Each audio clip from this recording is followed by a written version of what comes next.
A História do Avivamento Azusa, escrito por Frank Bartman. Capítulo 3. Ainda mais profundo. O início da obra na rua 8 com a MAP. 8 de agosto de 1906. Aluguei o auditório de uma igreja na esquina da rua 8 e MAP para instalar uma missão pentecostal. Fui guiado por Deus a esta igreja em fevereiro. Era então ocupada pelo povo do Pilar de Fogo, liderada pela senhorita Alma White, de Denver. Senti que devia orar por um local para nos reunirmos depois que verifiquei que a igreja do Novo Testamento não estava indo bem. Eu, no entanto, nem sabia da existência daquele prédio até que, sem eu esperar, o Senhor um dia o mostrou. Estava passando por lá e o vi pela primeira vez. Verifiquei que não estava sendo usado regularmente. Fora uma igreja alemã. Por curiosidade, abri a porta, que não estava trancada. Entrei, verifiquei que pertencia ao grupo Pilar de Fogo. Ajoelhei-me em frente ao altar para orar um pouco. O Senhor falou comigo e senti então a presença do Espírito. No mesmo instante eu estava andando entre os bancos, tomando posse de tudo para o Pentecostes. Em cima da porta estava escrito: Gott ist die Liebe. Deus é amor. 2 meses antes de começar o trabalho na Rua Azusa. Não procurei mais por nenhum prédio, sabendo que Deus já falara, e aguardei com paciência a sua hora. Uma noite, 6 meses depois, quando passava por ali, ao voltar para a casa de uma reunião, vi no edifício uma tabuleta anunciando: aluga-se. O prédio estava vazio e o Senhor me falou: esta é a sua igreja. O Pilar de Fogo havia virado fumaça, incapaz de pagar o aluguel. Seus membros haviam sido os opositores mais ferrenhos do trabalho na Rua Azusa. O Senhor esvaziara o local para nós. No dia seguinte fui levado a falar com nosso senhorio, irmão Fred Shepard, a respeito do que acontecera.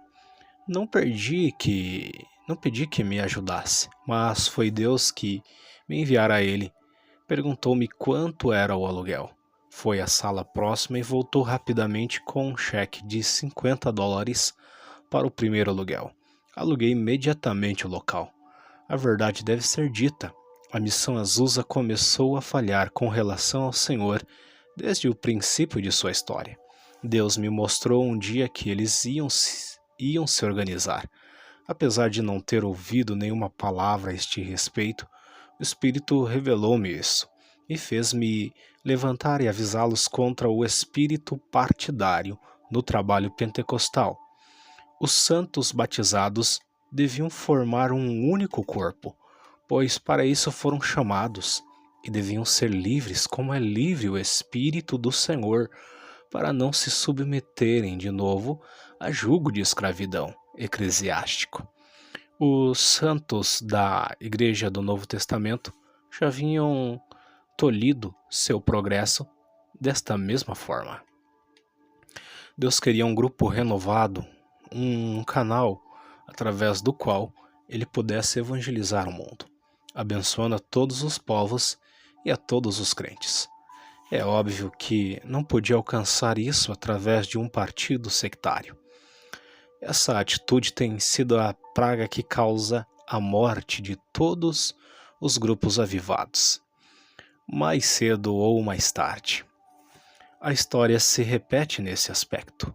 Logo no dia seguinte ao que dei este aviso na reunião, encontrei do lado de fora de Azusa um cartaz onde se lia: Missão Fé Apostólica. O Senhor me falou: isto foi o que eu lhe disse? Haviam enveredado por esse caminho. É claro que uma atitude partidária não pode ser pentecostal. Não pode haver divisões no verdadeiro Pentecostes. Formar um corpo separado é fazer publicidade de que falhamos como povo de Deus, provando ao mundo que somos incapazes de viver juntos, em vez de levar os povos a crer na salvação que anunciamos, a fim de que todos sejam um, para que o mundo creia que tu me enviaste. João 17:21. A partir daí começaram os problemas e as divisões. Não era mais um espírito livre para todos como fora antes. A obra se transformara em mais um partido e corpo rival, com as outras igrejas e seita da cidade. Não é de admirar que a oposição feita pelas outras igrejas fosse crescendo. Havíamos sido chamados para abençoar todo o corpo de Cristo, onde quer que se encontrasse. Cristo é um só, e seu corpo só pode ser um. Dividi-lo e destruí-lo como ocorre com um corpo natural, pois é um só Espírito. Todos nós somos batizados em um corpo. 1 Coríntios 12:13. A igreja é um organismo, não uma organização humana. Domingo, dia 12 de agosto, começou o trabalho na rua 8 com a MAP. O Espírito se manifestou grandemente desde a primeira reunião, pois foi-lhe dado controle total.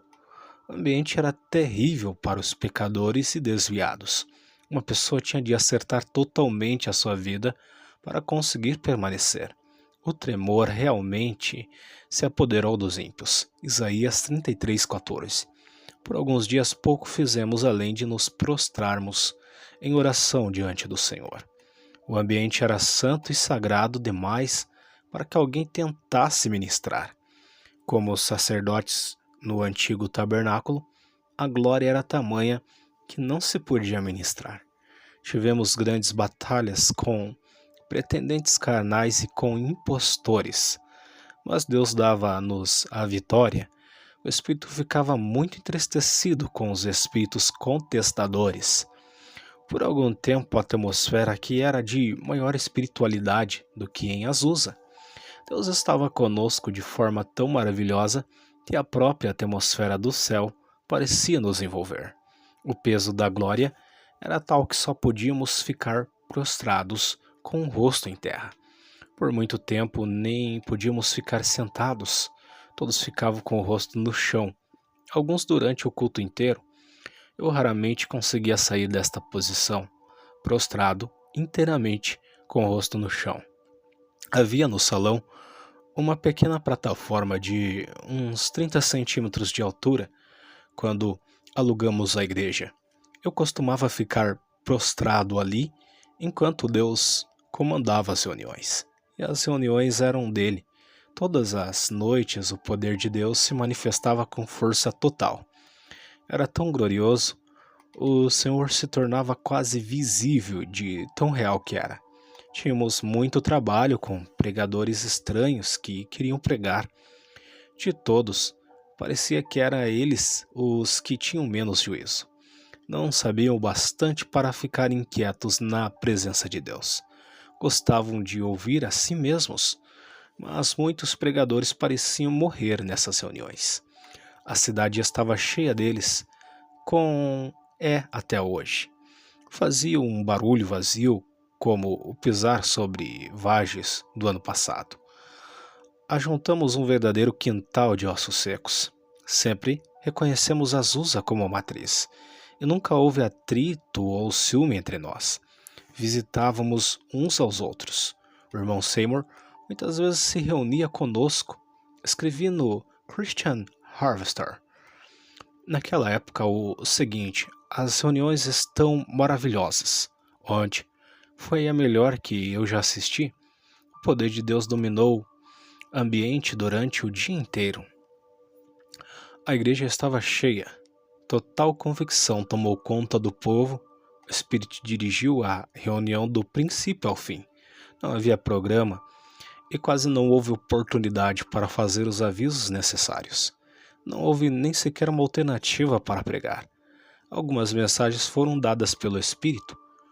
Todos estavam livres para obedecer a Deus. O altar estava cheio de almas. sequiosas, o dia inteiro. A esposa de um pastor metodista independente recebeu poderoso batismo e falou numa língua que parecia chinês. Todos os que eram batizados falavam em línguas. Havia pelo menos 6 pastores Hollins, alguns de cabelo branco, que buscavam o batismo com intensidade. Eram homens respeitáveis que inspiravam confiança por causa de seus muitos anos de serviços frutíferos. Simplesmente levantavam suas mãos diante dessa revelação do Senhor e buscavam seu Pentecostes. O presidente da igreja Holiness do sul da Califórnia foi um dos primeiros a chegar ao altar, buscando com toda a sinceridade. De outra feita, escrevi no meu jornal: o Espírito não permite interferência humana nas reuniões. Às vezes passa por cima dos erros como se não os visse, e outras vezes tira os erros, ele mesmo, do caminho. Coisas que normalmente pensamos em corrigir são deixadas de lado, evitando assim calamidades maiores.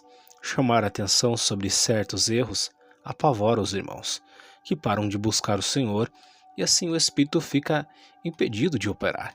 Por isso, ele simplesmente tira os erros do caminho, pois há questões mais importantes para serem cuidadas no momento. Tentamos não valorizar o poder de Satanás. Estamos, em vez disto, pregando a respeito de um grande Cristo. Deus está usando os pequeninos. O inimigo está fazendo tudo para quebrar nossa união através de divergências doutrinárias. Temos de preservar a união do Espírito de qualquer forma. Algumas coisas podem ser ajustadas depois. São menos importantes. Deus nunca colocará esta obra nas mãos de homens. Se um dia ficar sob o controle de homens, estará liquidado.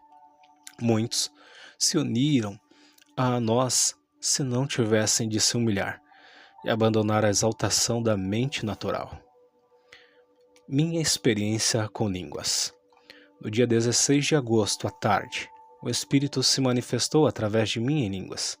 Estávamos em 7 naquela ocasião. Era um dia de semana depois de alguns testemunhos e louvor. Tudo ficou quieto e eu andava silenciosamente de um lado para o outro, louvando ao Senhor no meu espírito. De repente pensei ouvir na minha alma, não com meus ouvidos naturais, uma voz forte falando, numa língua que eu não conhecia. Mais tarde, ouvi sobre uma experiência semelhante na Índia. Parecia arrebatar-me e totalmente satisfazer toda a tendência ao louvor que estava preso dentro de mim. Em poucos instantes, encontrei-me como algo que independesse da minha vontade própria, enunciando com minhas cordas vocais os mesmos sons que antes ouvira dentro de mim. Era a continuação exata do que eu ouvira em minha alma há alguns minutos. Parecia uma língua perfeita e senti-me como espectador. Entreguei-me inteiramente a Deus e fui com simplicidade, carregado por sua vontade, como por um riacho divino. Eu poderia ter me calado se quisesse, mas não o faria por nada deste mundo. Uma sensação de consciência celestial se seguiu. É impossível descrever a experiência com precisão. Deve ser experimentada para ser apreciada. Não houve esforço da minha parte para falar, e nem a menor luta contra este fluir espontâneo. A experiência era sagrada. O Espírito Santo tocava nas minhas cordas vocais como uma harpa eólica. Tudo o que foi dito foi completa surpresa para mim, pois nunca me esforçara para falar em línguas. Pelo contrário, porque eu não podia compreendê-las com minha mente natural. Tinha até medo da experiência. Não tive nenhum desejo naquela época de entender o que eu dizia. Parecia uma expressão pura da alma, fora dos limites da mente natural ou da compreensão humana. Parecia que estava sendo selado na minha fronte e que cessavam todas as obras da minha mente humana. Publiquei sobre minha experiência o seguinte: o Espírito havia me preparado gradualmente para este ponto, culminante da minha experiência através de rações feitas por mim mesmo e por outros. A Aproximei-me, portanto, de Deus com um espírito muito submisso, pois eu havia chegado a um ponto de total abandono de minha vontade própria e de plena consciência de minha incapacidade. Fora um processo cumulativo de purificação de toda a atividade do homem natural. A presença no meu interior do espírito tinha sido tão sensível como a água no medidor de uma turbina a vapor. Minha mente, a última fortaleza do homem a aceder a Deus, fora possuída pelo espírito. As águas que haviam vagarosamente se acumulado passaram por sobre minha cabeça. Fiquei inteiramente mergulhado nele. Os sons em línguas eram completamente destituídos de toque humano. Segundo o Espírito me concedia que falasse. Atos 2:4. Oh, que sensação maravilhosa de estar totalmente dominado por Deus. Minha mente sempre fora muito ativa. Sua atividade carnal causava todos os problemas de minha experiência cristã, levando cativo todo o pensamento, segundo aos Coríntios 10:5. Nada impede tanto a fé e a oração e a operação do Espírito como a autossuficiência da mente humana. Isto precisa ser crucificado, e aí começa a luta. Precisamos ficar totalmente desfeitos, insuficientes, e deman choreman derebas, incalaba jovedeva shadehasui, remenere devada kamanarabasuribihas, remenere de calabadarabasorebihas, nemanda kavanagasui. Incapazes em nossa própria consciência, totalmente humilhados, antes de podermos ser possuídos pelo Espírito Santo. Queremos possuir o Espírito Santo, mas a verdade é que Ele que nos quer possuir primeiro. Com a experiência de falar em línguas, cheguei à entrega total. Foi aberto em mim canal para um novo ministério de serviço no Espírito. A partir daí, o Espírito passou a fluir através de mim de uma nova maneira.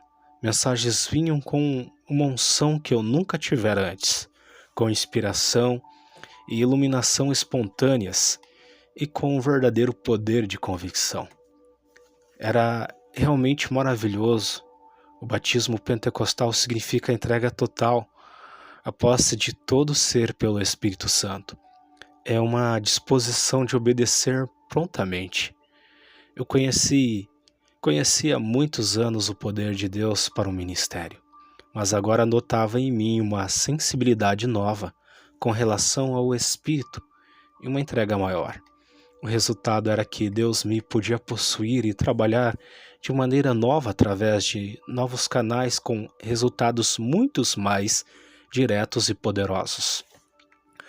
Recebi novas revelações de sua soberania, tanto em propósito como em ação, como nunca conhecera antes. Descobri que muitas vezes acusei Deus de falta de interesse ou de ter demorado a agir, quando eu deveria ter me entregue a Ele pela fé, para que Ele pudesse fazer operar através de mim a sua poderosa e soberana vontade. Humilhei-me a seus pés com esta revelação de minha própria ignorância e de seu cuidado e desejos soberanos. Verifiquei que meu pouco desejo de servi-lo era apenas o que ele conseguiria transmitir a mim de sua grande vontade. Era apenas o que ele conseguira transmitir a mim de sua grande vontade, interesse e propósito. Sua palavra declara isso. Tudo o que havia de bom em mim, pensamentos, ações, vinha dele, como Hudson Taylor. Eu agora sentia que ele simplesmente me pedia para acompanhá-lo e ajudá-lo naquilo que só ele tem proposto e desejado. Sentia-me muito pequeno diante desta revelação e da minha maneira errada de compreendê-lo anteriormente. Ele existia e cumpria seus propósitos externos muito antes que alguém soubesse da minha existência e continuaria muito depois que eu tivesse ido embora. Não havia distorções ou contorções. Não fiz nenhum esforço para tentar receber o batismo. Comigo foi só uma questão de ceder Na realidade, foi o oposto da luta. Minha garganta não inchou, não foi preciso fazer nenhum esforço no meu aparelho vocal. Não tive a menor dificuldade para falar em línguas. No entanto, posso compreender que alguns tenham dificuldades. Não se submeteram completamente a Deus. Comigo, a luta tinha sido prolongada por muito tempo. Eu já estava exausto e completamente submisso. Deus não lida com dois indivíduos da mesma forma. Eu nem estava buscando o batismo quando o recebi. Aliás, nunca o buscara como experiência definitiva. Eu queria me submeter inteiramente a Deus. Eu só queria uma coisa: receber mais dele. Não havia ninguém gritando ao meu redor para me confundir ou me hesitar. Ninguém me sugeria línguas naquela hora por argumentação ou imitação. Graças a Deus que Ele é capaz de realizar sua obra sem esse tipo de auxílio, e aliás, de maneira muito melhor. Eu não acredito que seja necessário usar fórceps para dar à luz espiritualmente. Creio em orações equilibradas e sinceras para ajudar no espírito. Contudo, muitas almas são tiradas à força do ventre da convicção e têm que ficar na incubadora para sempre. Como ocorre na natureza, assim também é na vida espiritual. É melhor dispensar o máximo possível os médicos e as velhas parteiras. A criança às vezes quase morre por causa da violência desnatural da interferência humana.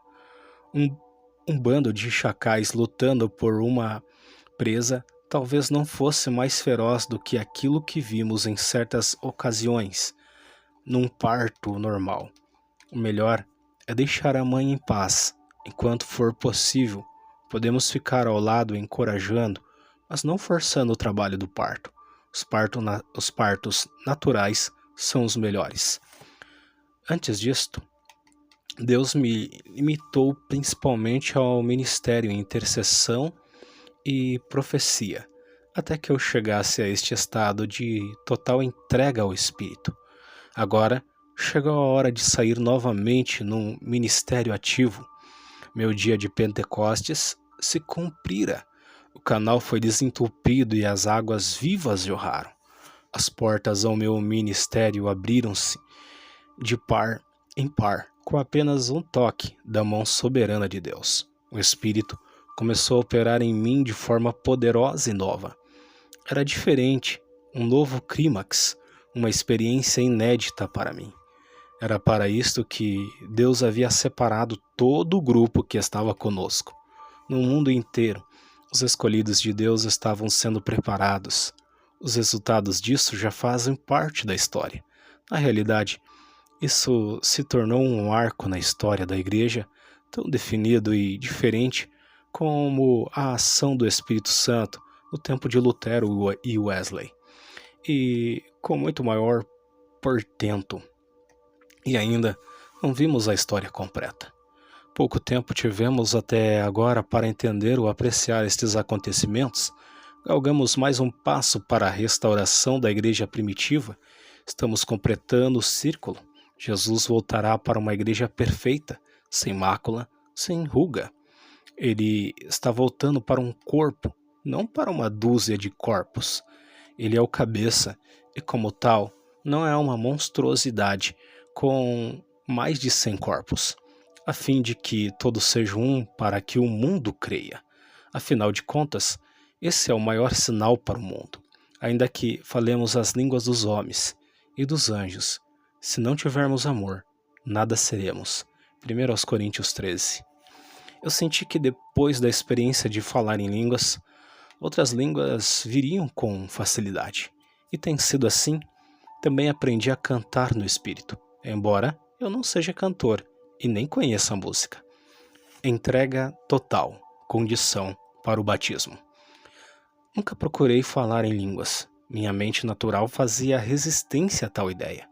Este fenômeno necessariamente viola a razão humana. Significa abandono desta faculdade por algum tempo. Isto é, loucura. É uma pedra de tropeço para a razão humana. É sobrenatural. Não precisamos esperar que alguém que não chegou e esta profundidade do abandono no seu espírito humano e a esta morte a sua própria razão, aceite-o ou compreenda-o, a razão carnal tem que ceder nesta questão. Há um abismo para ser atravessado entre a razão e a revelação, mas a experiência deste princípio é exatamente que leva ao batismo pentecostal, como em Atos 2,4, é o princípio mais fundamental do batismo, e é por isso que as pessoas simples entram primeiro, embora não sejam sempre bem equilibradas ou capazes em outros sentidos, são como meninos que vão nadar. Para usar uma ilustração simples, entram antes porque têm pouca roupa para tirar. Todos precisam despir-se espiritualmente para ter esta experiência. O egoísmo tem de morrer. Esta era a atmosfera normal na igreja primitiva. Eis a razão de submissão à operação do Espírito, seus dons sobrenaturais, seu poder. Nossos intelectuais de hoje não podem alcançar isto. O que nós nos tornássemos tolos que não soubéssemos nada de nós mesmos, a fim de recebermos em plenitude a mente de Cristo, e que só o Espírito Santo nos ensinasse e nos guiasse a todo momento. Não estou dizendo que devemos falar em línguas continuamente. O batismo não é só falar em línguas. Pode-se viver neste lugar de submissão e iluminação e só falar a nossa própria língua. A Bíblia não foi escrita em línguas. Podemos certamente viver no Espírito em todo o tempo, mas poucos o conseguem. Ó que profundidade há numa entrega total, quando todo o egoísmo se foi. Ter consciência de não saber nada, de não ter nada, a não ser o que o Espírito nos ensina e inspira. Este é o verdadeiro centro do poder de Deus no ministério de um homem. É quando não sobra nada além da vida pura do Espírito. Toda esperança ou sensação de capacidade natural desapareceu. Vivemos pelo seu sopro apenas. O som como de um vento impetuoso do dia de Pentecostes era como o sopro de Deus, Atos 2,2. Que mais poderemos dizer é preciso ser vivido para ser compreendido. Não pode ser explicado. Já tínhamos certamente uma porção do Espírito antes desta experiência. A história testifica este fato. A igreja tem vivido em estado anormal desde sua queda. Mas não podemos ter o batismo pentecostal sem a experiência que a igreja primitiva possuía. Os apóstolos a receberam de repente e em plenitude. Só a fé simples e a entrega total podem recebê-la. A razão humana encontra todo tipo de defeitos e tolices aparente como desculpas para rejeitá-la. Falei em línguas possivelmente por 15 minutos na primeira ocasião. Depois a inspiração imediata passou e desapareceu por algum tempo. Já falei outras vezes desde então, mas nunca tentei reproduzi-las. Esse ato deve estar sobre a soberania de Deus. Seria tolice e sacrilégio tentar imitá-las. A experiência deixou em mim a consciência de um estado de total entrega ao Senhor. Uma sensação de descanso perfeito dos meus trabalhos e atividade mental. Deixou-me uma consciência do controle total de Deus sobre mim e da sua presença em mim numa medida equivalente. Foi uma experiência muito profunda e temerosa. Algumas pessoas têm menosprezado totalmente esse princípio e essa possessão do Espírito. Recusaram-se a permanecer no Espírito. Levaram muitos a tropeçarem. Isso tem trazido grande mal, mas a experiência persiste como fato tanto na história como na realidade atual. Desde que a igreja primitiva perdeu o Espírito, grande parte do conhecimento dos cristãos a respeito de Deus tem sido conhecimento intelectual. Seu conhecimento da palavra de Deus e dos seus princípios é intelectual na maior parte, fruto da razão e da compreensão humana. a pouca revelação, iluminação ou inspiração vindas diretamente do Espírito Santo de Deus. Citarei trechos de autores bastante conhecidos sobre o falar em línguas. O Dr. Philip Schaff, no seu livro História da Igreja Cristã, volume 1, página 116, diz: falar em línguas é um salmo involuntário, como uma oração ou um canto, dito em estado de elevação espiritual, numa língua peculiar inspirada pelo Espírito Santo. A alma fica quase passiva como instrumento no qual o Espírito Santo toca suas melodias celestiais. Os comentaristas Connie Beery e Howson escrevem: este dom, falar em línguas, é o resultado de repentino influxo do sobrenatural nos crentes. Sobre sua influência, o exercício da razão é suspenso, enquanto o espírito é envolvido num estado de êxtase pela comunicação direta do Espírito de Deus. Neste estado de união com Deus, o crente é impelido por uma força irresistível a dar vazão aos seus sentimentos de louvor em palavras que lhe não são próprias.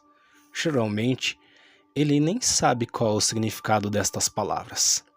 Stalker, no seu livro A Vida de Paulo, página 102, diz o seguinte: o falar em língua parece ter sido uma espécie de sequência de sons em que a pessoa dá vazão a uma rapsódia apaixonada, através da qual expressa e exalta a sua fé. Alguns não são capazes de dizer aos outros o significado do que dizem, enquanto outros recebem este poder adicional, e há outros ainda que não falam em línguas, mas são capazes de interpretar os que os locutores inspirados estão dizendo. Em todos os casos, parece haver uma espécie de inspiração imediata, de forma que não fazem nada premeditado ou preparado, mas tudo é resultado de forte impulso do momento. Estes fenômenos são tão incríveis que, se fossem narrados na história, desafiariam fortemente a nossa capacidade de acreditar. Mostram com que grande poder o cristianismo, que primeiro surgiu no mundo, tomava conta dos espíritos que tocava. Porém, os próprios dons do Espírito foram transformados em instrumentos de pecado, pois aqueles que possuíam os dons mais visíveis, como o de milagres ou de línguas, gostavam de exibi-los e os transformavam em motivos de envaidecimento. Há sempre perigos grandes ou pequenos ligados aos privilégios. Crianças frequentemente se cortam com as facas afiadas, mas sem dúvida é mais perigoso ficar estagnado onde estamos do que se prosseguirmos confiando em Deus. Descrevi da seguinte forma algumas das minhas experiências anteriores ao batismo do Christian Harvester. Meu próprio coração foi tocado por Deus, até ao ponto em que chorei devido à luz adicional. Deus tira a minha preocupação religiosa comigo mesmo.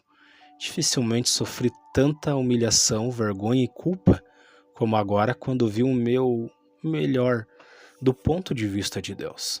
Minha formosura religiosa se transformou em corrupção. Senti que não suportaria ouvir falar nem mesmo pensar nisso de novo.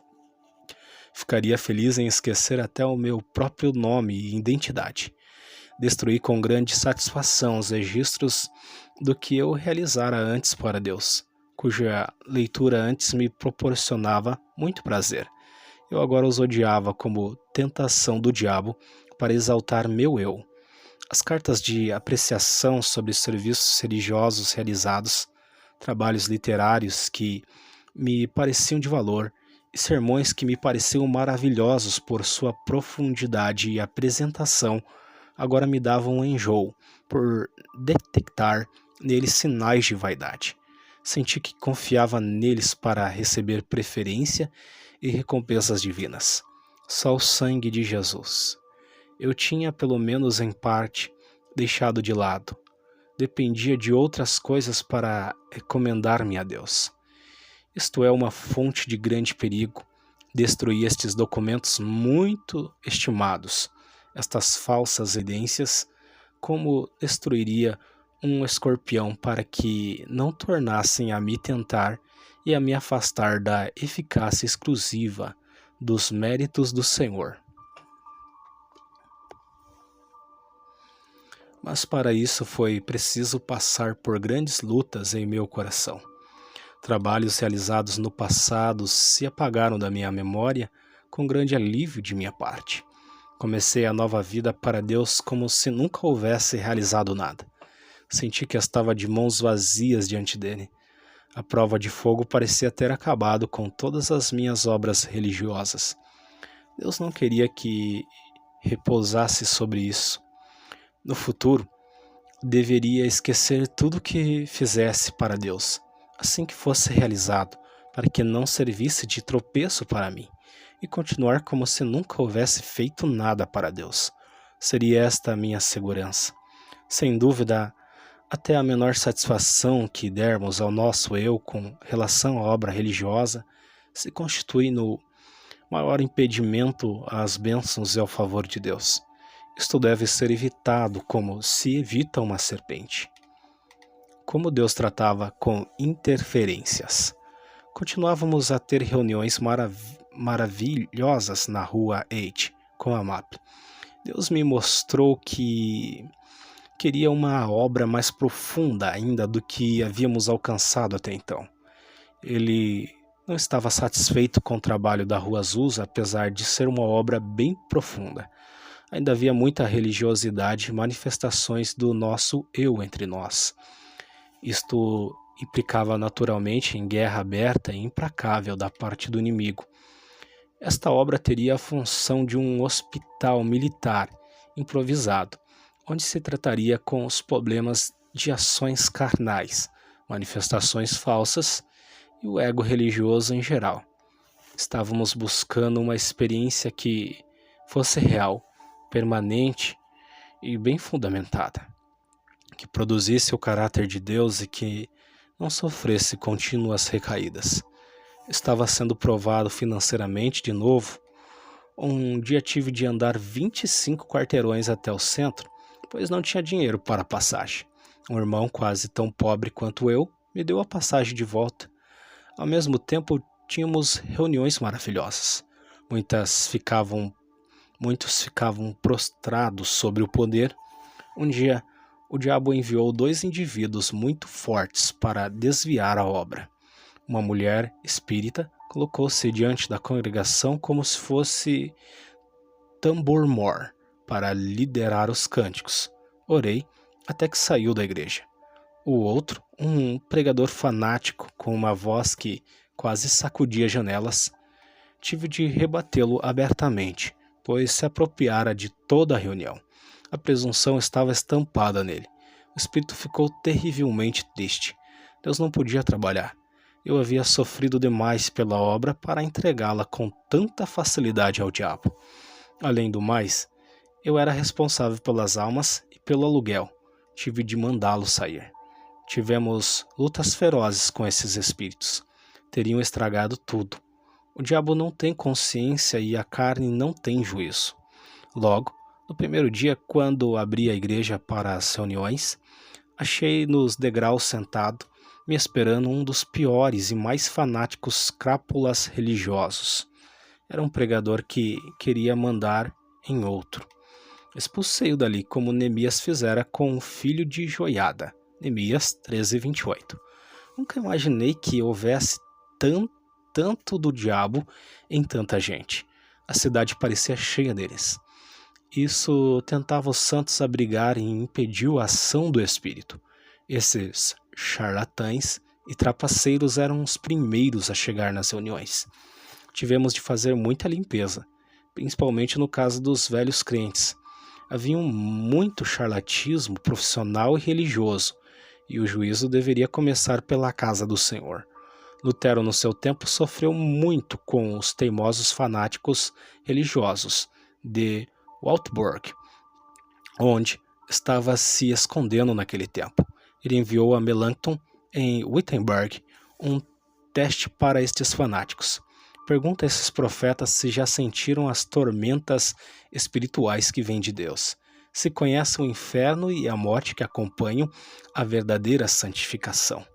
Quando Lutero voltou a Wittenberg, tentaram usar suas magias contra ele, mas ele respondeu com estas palavras rudes: "Eu esmurro o seu espírito no focinho."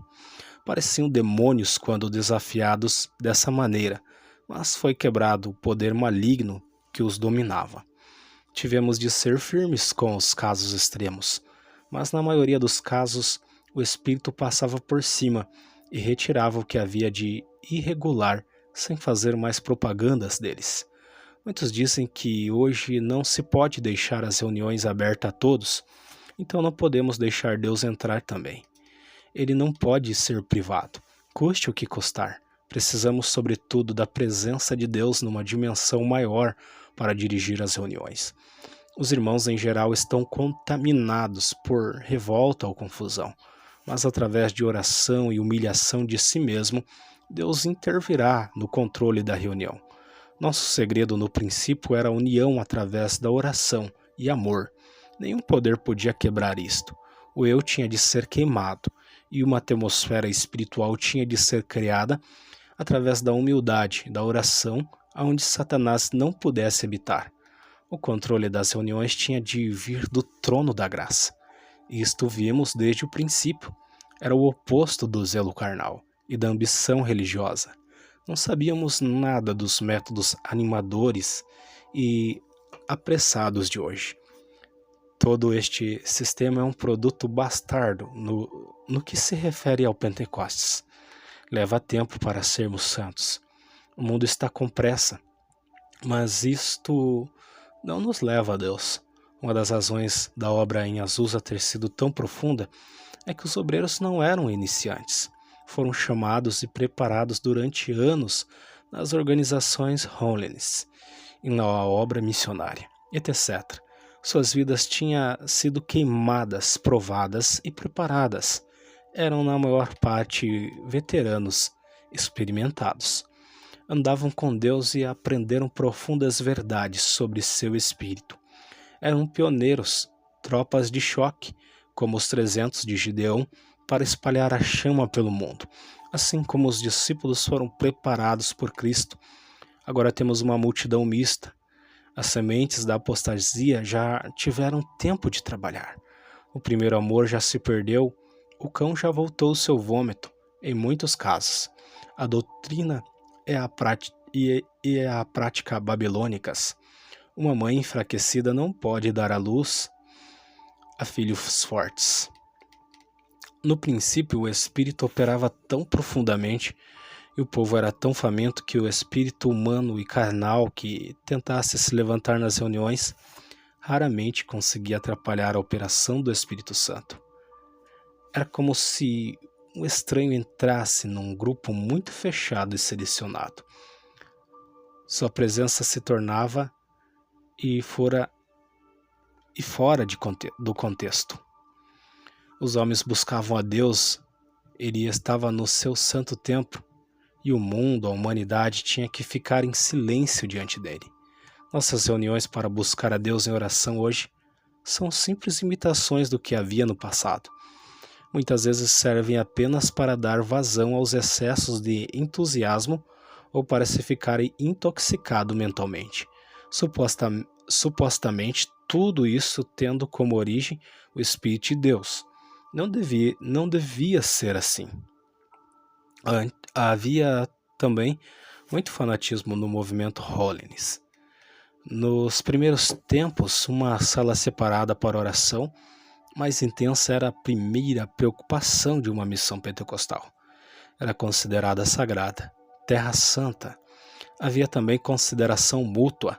As pessoas tentavam ficar quietas, deixando em paz suas mentes e espíritos excessivamente ativos. escapando do mundo por algum tempo e ficando a sós com Deus. Não havia manifestações barulhentas, emotivas ou incontroláveis ali.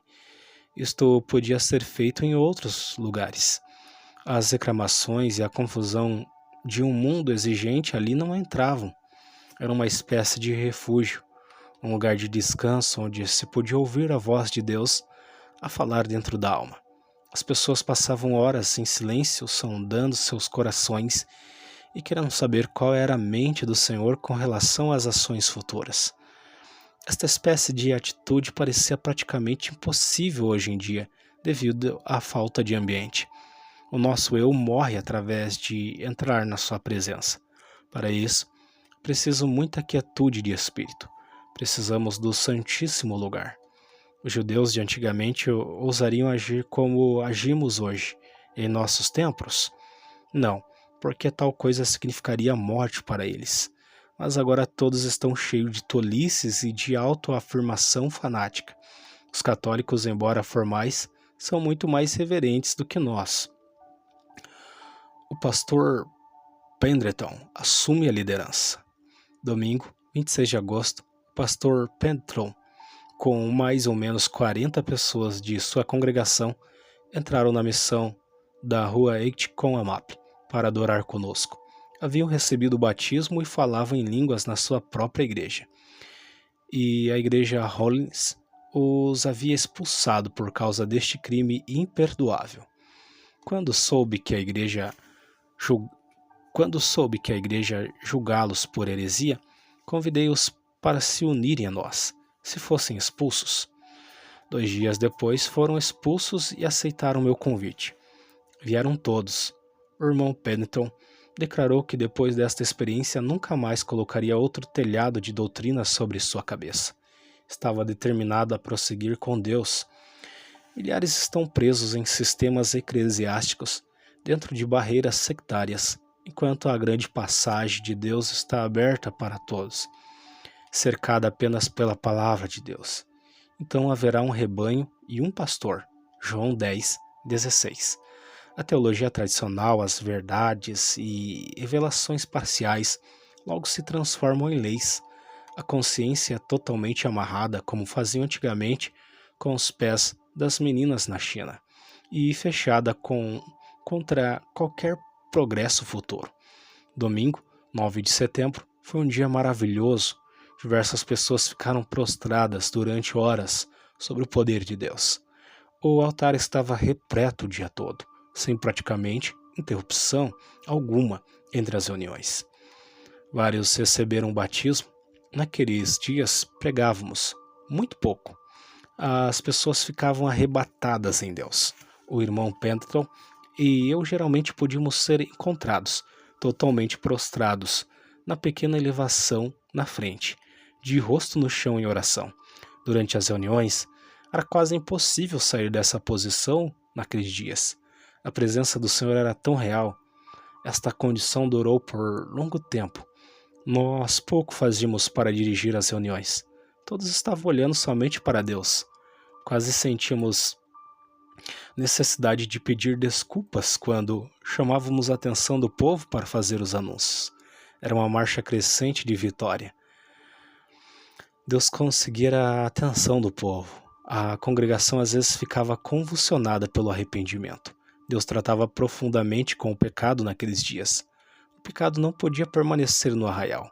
Logo depois, deixei a missão da rua Eight com a MAP para o irmão Pendleton, pois estava cansado demais para continuar trabalhando ininterruptamente nas reuniões.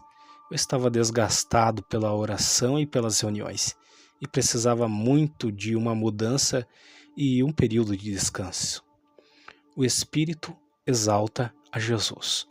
No início do trabalho pentecostal, meu espírito foi muito exercitado para que Jesus não fosse deixado de lado, perdido no tempo, por exaltarmos demais ao Espírito Santo ou algum dos dons do Espírito. Parecia haver muito perigo de se perder de vista o fato de que Jesus é tudo em todos. Procurei mantê-lo como tema e figura central diante do povo. Jesus deve ser o centro da nossa pregação, tudo vem através dele. O Espírito Santo é dado para mostrar o que é de Cristo. João 16, 14 e 15. A obra do Calvário e a expiação pelos nossos pecados devem ser o centro de nossas considerações. O Espírito Santo nunca desvia a atenção de Cristo para si mesmo, mas revela Cristo de maneiras mais completa. Corremos o mesmo perigo hoje. Não há nada mais profundo ou mais alto do que conhecer a Cristo. Deus nos dá tudo para este fim. O único Espírito, Efésios 4:4, é dado para este fim. Cristo é a nossa salvação, nosso tudo, a fim de poder desconhecer qual seja a largura e o comprimento e a altura e a profundidade e o conhecer o amor de Cristo, que excede todo o entendimento. Efésios 3, 18 e 19. Tendo o espírito de sabedoria e de revelação no pleno conhecimento dele. Efésios 1, 17. Era para conhecer a Cristo, Filipenses 3,10, que Paulo se esforçava. Certa noite fui levado de repente a apresentar Cristo para a congregação da rua Eitcomamap. Estávamos nos esquecendo dele através da exaltação excessiva do Espírito Santo e dos dons. Agora submeti Cristo à sua consideração. Ficaram surpresos e se sentiram culpados imediatamente. Deus me levou a fazer isto. O povo viu seu erro e o perigo de tudo isso.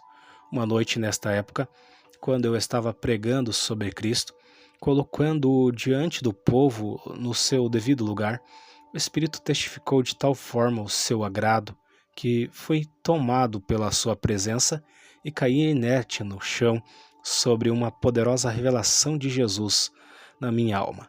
Caí aos seus pés como João na ilha de Patmos. Escrevi um folheto nesta ocasião, do qual se seguem os seguintes trechos. Não podemos ter uma doutrina, nem buscar uma experiência, a não ser em Cristo. Muitos querem buscar poder de qualquer fonte disponível, de maneira a fazer milagres, atrair a atenção e a adoração do povo para si, tirando de Cristo toda a glória e ostentando-se na carne. A maior necessidade religiosa de nossos dias é de verdadeiros seguidores do manso e humilde Jesus. O entusiasmo religioso acaba logo. O espírito humano é tão predominante e este espírito religioso quer se mostrar, mas precisamos nos apegar ao nosso texto, que é Cristo. Só Ele salva. A atenção do povo deve estar antes de mais nada e sempre ligada a Ele. Um verdadeiro Pentecoste produz poderosa convicção do pecado e uma volta para Deus. As manifestações falsas produzem apenas excitação e admiração. Pecado e egoísmo não sofrerão nenhum perigo substancial desse tipo de manifestação. Devemos receber o que a nossa convicção nos impõe. Acredite no que lhe disser a fome do seu coração e prossiga com Deus. Não permita que Satanás lhe roube o seu verdadeiro Pentecostes. Qualquer trabalho que exalte mais ao Espírito Santo e aos dons do que a Jesus acabará em fanatismo. Tudo que nos leva a exaltar e amar a Jesus é bom e seguro. O inverso estragará tudo. O Espírito Santo é uma grande luz que só focaliza em Jesus, a fim de que ele seja revelado. Relatório de testemunhas de fora. A.S. Orwell, tradutor do Novo Testamento, era um ardente amigo do Pentecostes e buscava o batismo. Escreveu o seguinte no Why of the Fight: o sangue de Jesus é exaltado nestas reuniões como raramente tenho visto em outros lugares. Há grande poder manifestado no testemunho de Jesus com grande amor pelas almas perdidas. Há também derramamento dos dons do Espírito. As reuniões são na Azusa, na Igreja do Novo Testamento, onde Joseph Small é o pastor. Algumas pessoas desta igreja foram as primeiras a falar em línguas, mas muitos se retiram pois sentiam-se tolhidos em sua igreja. E também na rua Eitcomamap, onde os pastores Bartman e Pendleton são os principais líderes. Em setembro de 1906, a seguinte carta apareceu no Wake of the Fight, escrita por Dr. W.C.W., de Toronto, Canadá, que estava visitando Los Angeles naquela época. Talvez alguns dos seus leitores se interessem pelas impressões de um estranho em Los Angeles, uma obra graciosa do espírito, similar à que houve em Gales. Está se processando aqui, enquanto aquela se processou principalmente nas igrejas. Esta se processa fora delas. As igrejas não a querem, ou até o presente momento, mantiveram-se distantes, críticas e com espírito condenatório, tal como a obra em Gales.